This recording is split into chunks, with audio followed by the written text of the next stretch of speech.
If you're looking for the best phone to buy in 2024, you're probably looking at either the iPhone 16 Pro Max, the S24 Ultra, or the Google Pixel 9 Pro XL.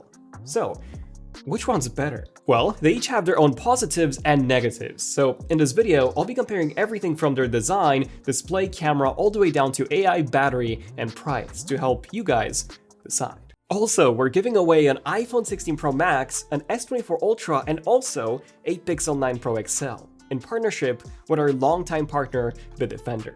More details later in the video.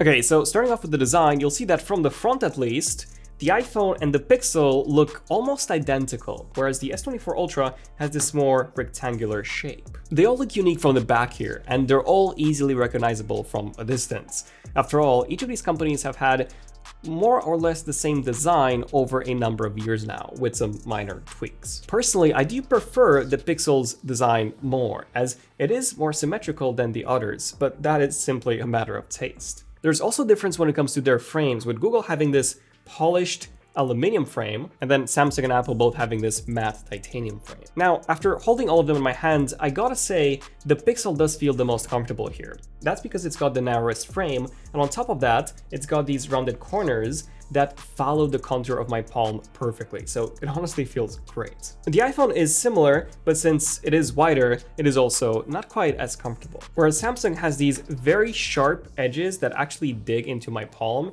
so for me, Samsung is actually the least comfortable. However, Samsung does offer you the largest variety of color choices, whereas Apple and Google only offer you 4. Design, of course, is very subjective, so do let me know which one do you prefer. For me, that is the Pixel. Now, when it comes to their display, if you just read their specs on paper, it may make you think that the iPhone's got the largest display at 6.9 inches compared to 6.8 on the other two. But using all three, I can tell you that the S24 Ultra feels like it's got the bigger display. And that's probably due to the squared off corners, which did give me this kind of like mini monitor experience when watching content. And speaking of watching content, I've literally lowered the camera exposure because I've maxed out the brightness on all of them. And as you can probably tell, the S24 Ultra is the brightest when watching HDR content compared to the rest. The iPhone is in second place and the Pixel is the dimmest. So if you like seeing these super bright and vibrant colors when watching HDR content, then the S24 Ultra is going to be the best choice here. Now, since we're talking about the brightness, let's talk about the outdoor brightness too. And here, the story is pretty much identical to the HDR brightness. Samsung is by far the brightest and the easiest to see, followed by the iPhone, and then the Pixel, which is quite dim. Even more so when watching videos outdoors. Also, the S24 Ultra is the only one that has an anti-reflective coating, which actually does wonders outdoors. Now, a lot of people talk about the maximum brightness, but very few talk about the minimum brightness, which for me does have a big impact when I'm trying to read at night in pitch black. And here, despite the iPhone's 1 nit of minimum brightness, the Pixel can go like 4 times dimmer, and then Samsung can go to an insanely dim level from where I even struggle to recover, as I can barely even see the brightness toggle. Other than that, these displays are all very similar. They've all got 120Hz refresh rates and always-on functionality, which Samsung and Apple actually do best, as they're the most customizable. Google's one is just very basic. Apple does have the fairly unique dynamic island, which does take up quite a bit of space, but then it also animates to show you things like food deliveries, the timer, and more. In some cases, this can be quite useful. Whenever I've got an Uber coming, the fact that I can see the time until it arrives right there at the top without having to manually open up a side-by-side window is quite useful. Now, the iPhone does have the thinnest bezels, then the Samsung, and then the Pixel, which has some fairly thicker ones compared to the other two. However, Google does have a more compact text font by default, so you'll actually get to see about the same amount as on the iPhone, probably even a bit more, and definitely more than on the Samsung. Okay, so about that big iPhone 16 Pro Max, Pixel 9 Pro XL, and S24 Ultra giveaway of ours, this is thanks to our sponsor, Bitdefender. These devices are clear examples of peak technology. So we've partnered with Bitdefender's expert community, where tech fans can hang out and get involved in threads about tech and cybersecurity. The community also offers insights from Bitdefender experts, cybersecurity professionals, and peer-to-peer support. This allows members to share experiences and solutions with each other. They've even gamified the forum so that the most engaged users become Defenders of the Month. To enter the giveaway, existing and new users can win by joining Bitdefender's Innovators Quest contest hosted right here. Simply submit your idea for a security feature or product. There's even a prize for just casting your vote. Check out the link in the description for more info on how to enter. But that's not everything. I'm going to be hosting an AMA on Bitdefender's expert community forum. So sign up, find a thread, and ask away. Answers will be posted on the 10th of October. So what about their camera? Well, let's start with their main module. Samsung has a massive 200 megapixel sensor as opposed to Apple's 48 and Google's 50. But when we take a look at the actual results, you'll see that the iPhone's actually the most detailed. And that's because it takes all of its photos at a default 24 megapixel resolution, whereas the other two take it at 12. However, there are some occasional exceptions here, where the iPhone will look softer than the Pixel. Although for the most part, the iPhone is still going to be sharper. Now, you can also put the others in high resolution mode. However, Samsung's 200 megapixel image doesn't really give you much more detail. In fact, the Pixel seems to be the one with the most detail here, whereas Apple's is overly sharpened. In terms of image processing, in general, I do find the Pixel to be the best here, followed by the iPhone and then the Samsung. Just take a look at how well the Pixel managed to expose the inside of the light bulbs. I've also noticed that the iPhone tends to usually be brighter in almost all photos compared to the Pixel and the Samsung, which I personally do prefer. If we switch to night mode, the results are very different, as this time the Pixel tends to be the brightest, followed by the Samsung and then the iPhone. Personally, I do find the Pixel's night mode to be way too bright and very different to what I was seeing with my own eyes, so the iPhone and the Samsung do tend to look more natural here. And between the two, the iPhone does consistently have less noise, so for night shots, I prefer the iPhone here. All in all, they all have some great main modules, but the iPhone and the Pixel tend to be superior to the Samsung thanks to their sharper images and less noise at night. When it comes to their zoom modules, they all have 5x modules, the only difference being the resolution and Samsung having an additional 3x module. And here, even at 5x, the Pixel and Samsung are both better than the iPhone, with less noise and a sharper image overall. At longer ranges like 30x, that's where Samsung shines, with far more detail than the iPhone and the Pixel, which are surprisingly close here, and even at night, Samsung still has more detail. So zoom-wise, Samsung is definitely the best, especially considering that it also has that additional 3x module. When it comes to the ultra-wide, they're all very similar in terms of their field of view, but I did find the Pixel to have less noise and just a bit more extra detail compared to the other two. Although at night, I much prefer the iPhone's image, as the Pixel is just way too bright once again, and the Samsung is overly noisy. As for macros, which their ultra-wides enable, the iPhone is by far the best here, as you can take considerably closer up shots that are also much sharper. All in all, I'd give the ultra-wide to the iPhone here. In terms of their front camera, the Pixel is my favorite. The highlights in the background are perfectly exposed, which are blown out on the Samsung, and while the image is not as sharp as Samsung's, it is sharper than the iPhone's. Plus, if you use the wide-angle view of the front camera, the Pixel is going to be able to capture the most. Perfect for group selfies. Right, so this is a front-facing camera test between the iPhone 16 Pro Max, the S24 Ultra, and the Pixel 9 Pro XL. So let me know which one handles the highlights better. Yeah, the iPhone actually blew out the sky quite heavily compared to the Pixel and the Samsung, at least from the preview. And the Pixel is also the widest, as you can probably tell. So let me know which one looks better, but then also which one sounds better. So this is the sound coming out of the iPhone 16 Pro Max. This is the sound coming out of the Pixel 9 Pro XL. And this is the sound coming out of the S24 Ultra.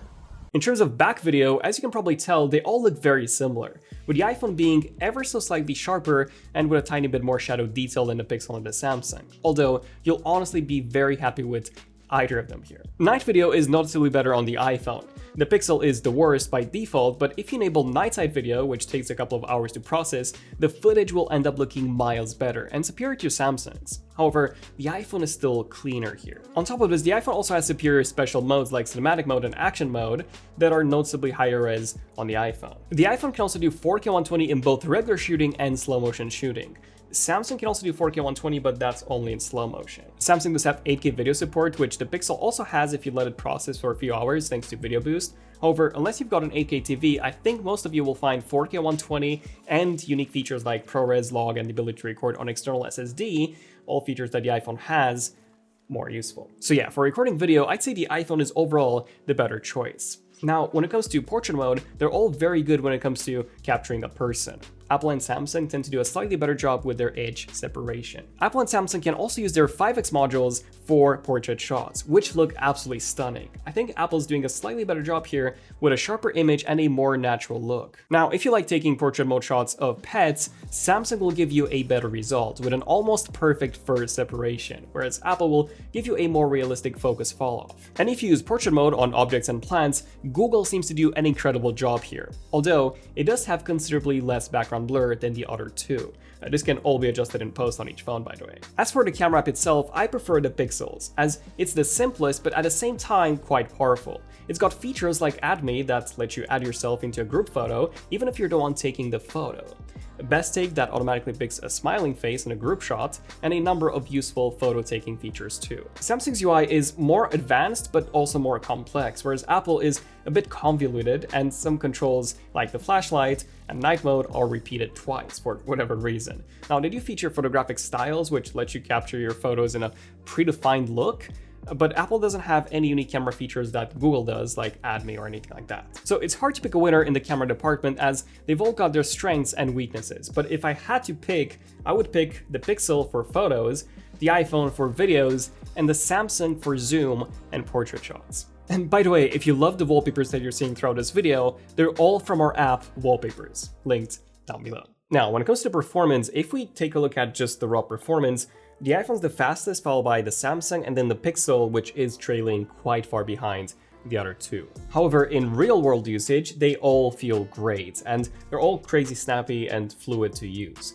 What I have noticed though is that the iPhone specifically tends to keep fewer apps open in the background compared to the Samsung and the Pixel. Part of this is having less RAM, but I do think part of this is also iOS 18's RAM management, as it used to be better on iOS 17. Now, if you like playing games on your phone, in some cases, like Genshin Impact, you will get some advantages on the iPhone compared to the other two, in the sense that it is the only one that can do 120 frames per second at the highest possible settings as opposed to 60 on the other two. On top of this, you can also enable Metal FX, which is essentially Apple's upscaler, so it dynamically adjusts the resolution based on your gameplay, so you'll get even smoother frame rates if you enable that. And honestly, playing at 120 FPS just feels amazing on the iPhone. It's just crazy fluid. Now, between the Samsung and the Pixel at the exact same settings, Samsung does perform better, as we tend to get about 60 FPS more often compared to the Pixel, which usually sits around 50 to sometimes even 40 or 45. So yeah, the Samsung is definitely the more consistent one. But out of the three, the better option is definitely the iPhone here. Okay, now when it comes to unique features, they each have their own. On the iPhone, I think the best one is Face ID, which I much prefer over Fingerprint Reader, as I do find it to be faster. There's also the remappable action button that you could configure to do almost anything from turning on the flashlight to even opening your garage door. You technically have this on the Samsung too. You can remap the power button to do different things, in this case, open up a specific app. Although it's not quite as advanced as Apple's action button. Then there's also the dedicated camera control button, which honestly, I do find to be a gimmick, as I can simply just do all of these haptic controls much faster by just using the touchscreen. It is useful for quickly launching the camera, which by the way, you can also do on these other two phones by quickly double tapping the power button. And lastly, there's this LiDAR sensor on the back, which most people will never even know what it is and what it does. Well, it basically makes tracking in augmented reality apps better. That's mostly it. Now, Samsung's most unique feature is, of course, the S Pen. Personally, I've only used it on a few occasions to sketch some furniture measurements, but some people do use it extensively for taking notes. Samsung also has the strongest multitasking, as you can open up 3 apps at the same time, as opposed to just 2 apps on the Pixel and literally just 1 on the iPhone. Samsung also lets you have folders in the app drawer, once again one of my favorite features ever on a phone, whereas on the iPhone and the Pixel you can only have these on the home screen. And we also get some really useful features such as circle to search, although this one is a Google feature, so it does work on other Android phones too. Speaking of Google, the only unique hardware feature is this object temperature sensor, which honestly I've never used aside from showing it in videos. Other than that, all of its unique features are in terms of software. So we have things like the Screenshots app, which lets you quickly find items that you've screenshotted in the past, although I've also never used this. So really, my favorite unique thing about a Pixel has to be its haptics. It's got by far the best haptics out of the three, which Google uses throughout the entire UI, and I also find it to have the best typing experience out of the three because of those haptics. Okay, now a big part of each of these phones is of course AI. And we've got Apple Intelligence on the iPhone, Galaxy AI on the Samsung, and Google AI on the Pixel. And they're all similar but different. Apple Intelligence isn't even out yet, so unless you're on iOS 18.1 beta, you won't be able to use it. And most features will only come out in future releases next year. Now, if you are on iOS 18.1, the only notable thing that you'll get is writing tools, which allows you to proofread the text or condense it, summarize it, or even rewrite it in a different style. And you also get the ability to remove certain objects from photos. I found the text summary to work quite well, and I do like that it works in any app, but the photo editing removal is very poor as it fails most of the times. And do keep in mind that this is still all in beta. Samsung's AI features are far more advanced right now, so the text summary also works in different apps, and it's very similar to Apple's, although you need to be using Samsung's keyboard or Samsung's own browser. I tend to use Google's keyboard, so I cannot really use those features. And same goes for Samsung's photo editing features. You need to be using Samsung's Gallery app to make use of them, but they do work better than Apple's. And you can also move objects around, not just delete objects. My favorite thing though is being able to draw pretty much anything using the S Pen, and then using Galaxy AI, it will generate that object for you. This actually works quite well for me, although I haven't really used it much, aside from showing it in videos and, on a few occasions. Google's AI features are by far the best, I would say. Gemini, for example, is really helpful at a number of tasks. It's very similar to ChatGPT, just built in. And Gemini also works in apps like Gmail or Docs, which I have used on a number of occasions to compose text, although sadly, Google's text generation tools do not work in third-party apps. Google's photo editing tools are by far the best, so they work basically the same as Samsung, but you do get some additional features like being able to regenerate portions of an image, which you simply do just by typing, and to be honest, this actually works really, really well. I have found myself to use this more than Samsung's drawing feature, although erasing objects and just moving things around is what I found to use the most. So I'd say for AI, Google is definitely the best, followed by Samsung and then Apple, with all of them basically having the same AI features, text generation and image editing. I should also mention that while Apple's AI is free, Samsung is only free until the end of 2025, same for Google's, after which, at least for Google, you will have to pay $20 a month to use Gemini Advanced. If you don't pay for it, you'll lose access to AI features in Gmail, Docs, and all of the other Google first-party apps. When it comes to the battery life, from my usage, the iPhone and the Samsung seem to last the longest. But if you want some actual numbers, TechChap did a great comparison, and in his test, the iPhone lasted the longest at 11 hours and 29 minutes, whereas the Samsung and the Pixel were basically neck and neck at 9 hours and 15. As for fast charging, none of them feature anything crazy here. Samsung charges the fastest to about 60% in 30 minutes if you use their 45-watt charger, whereas Apple's and Google's, they charge to 50% in 30 minutes. Wireless charging is surprisingly the fastest on the iPhone at 25 watts, followed by the Pixel at 23, and then Samsung's at 15. However, both of these require their own proprietary charger, MagSafe for Apple and the Pixel stand for the Pixel 9. Weirdly enough, Google does not sell the Pixel stand anymore, so you technically cannot get that 23-watt wireless charging speed anymore unless you already had one. Now let's talk about their price. The iPhone 16 Pro Max starts from $1,200 for the 256GB version, whereas the Samsung starts from $1,300 at the same storage, and the Pixel starts from $1,100, although for $128. If you want to get a 256, that will cost you $1,200, so same as the iPhone. I should also mention that Samsung constantly offers you deals on their website, so you can get the S24 Ultra for quite a bit less.